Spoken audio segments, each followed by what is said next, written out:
बुजुर्ग सम्राट औरंगजेब शक्ति और धर्म में विश्वास रखने वाला एक चिंतित पिता। औरंगजेब की बीमारी थी, रात का समय था। औरंगजेब पलंग पर लेटा हुआ था। वह धीमी आवाज़ में मिर्जा खां को बुलाता है कि मेरी सांसें अब गिनती की रह गई है। ताज के लिए जो तूफान उठेगा वो मैं देख नहीं पाऊंगा। तो मिर्जा अली कहते हैं कि हुजूर, सल्तनत को एक मजबूत वारिस चाहिए।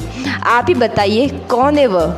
औरंगजेब अजम तेज है पर जल्दबाज। मुइजुद्दीन में सुकून है पर लोहा नहीं। काम बख्श वो आग है जो सब कुछ भस्म कर देगा। औरंगजेब दुखी होकर कहता है कि यह मुकद्दर है बेगम, ताज खून मांगता है। दीवाने खास में उत्तराधिकारी के लिए बहस चल रही थी। तीनों बेटे दरबार में खड़े थे। औरंगजेब सामने बैठा हुआ था। मोहम्मद आजम औरंगजेब से कहता है कि अब्बा हुजूर, मैंने अपने नाम के लिए दक्षिण में जंग लड़ी, हकदार मैं हूँ।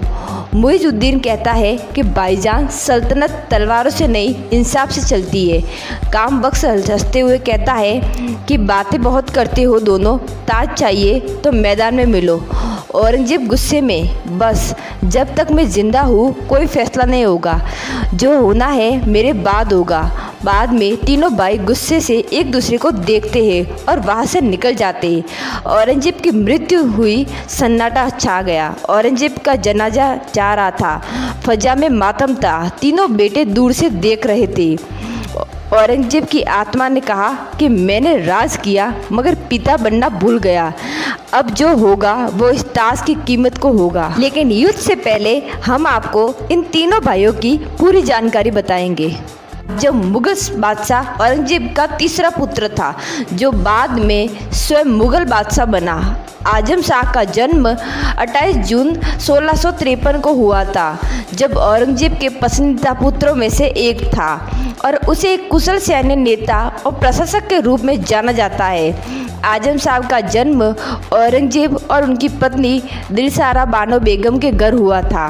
वह अपने पिता के साथ कई सैन्य अभियानों में शामिल हुआ और अपने बहादुरी और नेतृत्व क्षमता का प्रदर्शन किया। औरंगजेब की मृत्यु के बाद आजम शाह ने अपने भाइयों के साथ सिंहासन के लिए संघर्ष किया। उसने अपने बड़े भाई मोहम्मद मुअज्जम के साथ युद्ध किया, लेकिन 1707 में जंजों के युद्ध में हार गया और मारा गया। आजम शाह एक योग्य और साहसी नेता था। उसने अपने पिता की सैन्य नीतियों को जारी रखा और कई सफल सैन्य अभियान चलाए। वह एक न्यायप्रिय शासक भी था। उसने अपने शासनकाल में कई प्रशासनिक सुधार किए। आजम शाह की मृत्यु 8 जून 1707 को जंजों में हुई थी, जब उसने अपने भाई बहादुर शाह प्रथम के खिलाफ लड़ाई लड़ी। बहादुर शाह प्रथम मुगल बादशाह बने और उन्होंने अपने शासनकाल में कई महत्वपूर्ण सुधार किए। आजम शाह की विरासत एक साहसी योग्यता के रूप में बनी, जिसमें अपने पिता की सैन्य नीति को जारी रखा और अपने शासनकाल में कई प्रशासनिक सुधार किए। उसका शासनकाल अल्पकालीन, उसने मुगल साम्राज्य के इतिहास में एक महत्वपूर्ण भूमिका निभाई। मोहम्मद आजम सबसे बड़ा बेटा था। वह युद्ध में माहिर लेकिन घमंडी और अधीर था। बहादुर शाह प्रथम मुगल बादशाह थे, जिन्होंने 1707 से 1712 तक शासन किया। वह औरंगजेब के पुत्र थे। अपने पिता की मृत्यु के बाद सिंहासन पर बैठे। बहादुर शाह का जन्म 14 अक्टूबर 1643 में हुआ था। वह औरंगजेब के सबसे बड़े पुत्र थे। उन्हें एक योग्य और साहसी नेता के रूप में जाना जाता था। अपने पिता की मृत्यु के बाद बहादुर शाह ने अपने भाइयों के साथ सिंहासन के लिए संघर्ष किया। अंत में विजय हुई।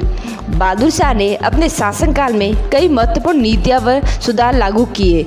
उन्होंने अपने पिता की सैन्य नीति को शिथिल किया, राजपूतों और अन्य गैर मुस्लिम समूहों के साथ संबंध सुधारने का प्रयास किया। उन्होंने जजिया कर को समाप्त करने का भी प्रयास किया और गैर मुसलमानों पर लगाया गया था। बहादुर शाह के शासनकाल में कई सैन्य अभियान चलाए गए। उन्होंने राजपूतों और सिखों के साथ संघर्ष किया और अपने साम्राज्य की सीमाओं को सुरक्षित करने का प्रयास किया। बहादुर शाह एक योग्य और साहसी नेता था। वह एक न्यायप्रिय शासक भी था। उसने अपने शासनकाल में कई प्रशासनिक सुधार किए। उसने कला संस्कृति को भी प्रोत्साहन दिया। अपने दरबार में कई प्रसिद्ध कवियों को, कलाकारों को संरक्षण प्रदान किया।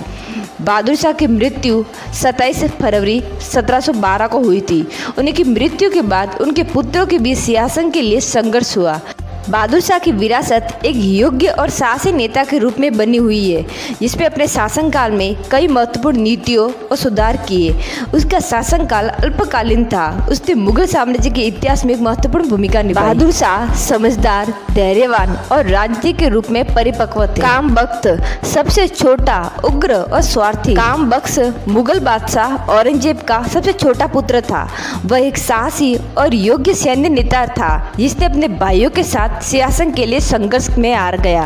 कामबख्त का जन्म 1666 में हुआ था। वह औरंगजेब के साथ कई सैन्य अभियानों में शामिल हुआ, अपने बहादुरी और नेतृत्व क्षमता का प्रदर्शन किया।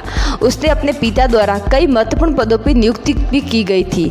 औरंगजेब की मृत्यु के बाद कामबख्त ने अपने भाइयों के साथ सिंहासन के लिए संघर्ष किया। उसने अपने भाई बहादुर शाह प्रथम के खिलाफ लड़ाई लड़ी, लेकिन हार गया। 1709 में मारा गया। कामबख्त एक साहसी और योग्य सेना नेता था। उसने अपने पिता की सैन्य नीतियों को जारी रखा और कई सफल सैन्य अभियान चलाए। वह एक न्यायप्रिय और उदार शासक भी था। कामबख्त की मृत्यु 1709 में हुई थी। उसने अपने भाई बहादुर शाह प्रथम के खिलाफ लड़ाई लड़ी थी। उसकी मृत्यु के बाद बहादुर शाह प्रथम का शासनकाल जारी रहा। कामबख्त की विरासत एक साहसी और योग्य सैन्य नेता के रूप में बनी हुई है। उसने अपने पिता की सैन्य नीतियों को जारी रखा और कई सफल सैन्य अभियान चलाए। उसका जीवन अल्पकालीन था। उसने अपने मुगल साम्राज्य के इतिहास में एक महत्वपूर्ण भूमिका निभाई। जब भाइयों में जंग चालू थी तो मोहम्मद आजम और कामबख्त की सेनाएं हार जाती है। मुइजुद्दीन विजय हो जाता है। कामबख्त घायल अवस्था में गिरता है।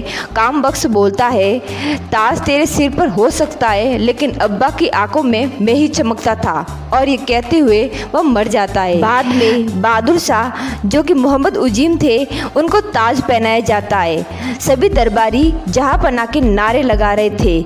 बहादुर शाह कहते हैं, मैंने भाई खो दिए, पिता को खो दिया। ये ताज अब ताज नहीं, एक जंजीर है। आखिरकार औरंगजेब का कहना था कि जिस ताज के लिए बेटे आपस में लड़े, वही ताज अब एक बोझ बन गया है। अगर आपको वीडियो पसंद आई हो तो लाइक करें, शेयर करें और चैनल को सब्सक्राइब जरूर करें।